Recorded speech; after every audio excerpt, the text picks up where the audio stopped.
If your company has filed and been confirmed for bankruptcy or has been placed into receivership, you need to file Form 8K with the SEC within 4 business days. Today on Zippy Point.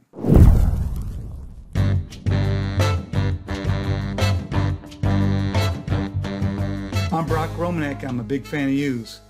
When times are this tough, the biggest issue could be who is left within a company to make these types of SEC filings.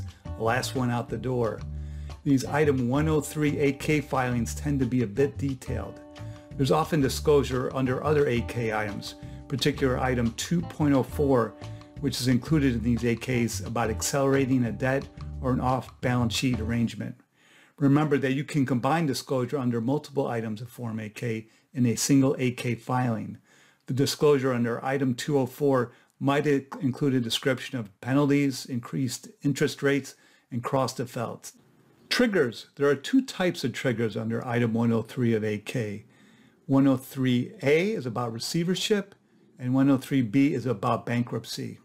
When it comes to determining what to disclose, you look at those sub-items. So for receivership, you have 4 things here, and you can pause the video and read these for receivership. And then for bankruptcy, you have 5 things. And under this 5th item for bankruptcy, pursuant to Instruction 1 to Item 103, you can just present the same information that you gave to a court or some other government authority. Exhibits. So any exhibits filed on a Form 8K always come under Item 901 for the 8K, and then you have to figure out what numbering to provide for those exhibits.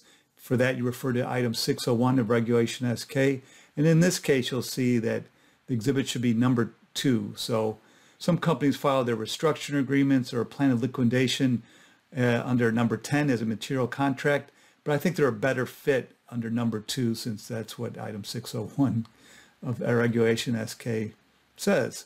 But the numbering of these exhibits is not so critical as long as you have them in there. A press release, if you happen to issue one, would be filed under number 99.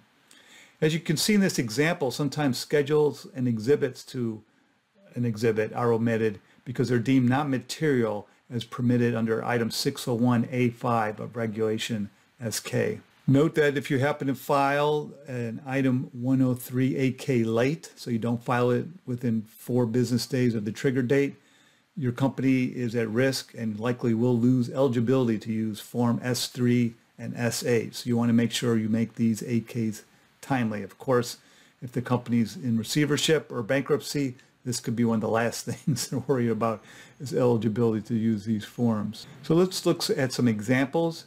This one is a voluntary reorganization under Chapter 11 of the Bankruptcy Code. A lot of these 8Ks under Item 103 are Chapter 11 filings. And this one is nice at the last sentence here. You can see there's a URL, a link to court filings. And there's a disclaimer actually further down in Item 801 to be cautious in buying the company's stock, basically warning you that, hey, we're in bankruptcy, don't buy our stock. Here's another example. Just I'm showing you the number of exhibits that this is another Chapter 11 example, and there's a number of exhibits that relate to it. And then in this final example, it's a temporary receivership in a state court. This one includes disclosure under Item 204 about accelerating a debt.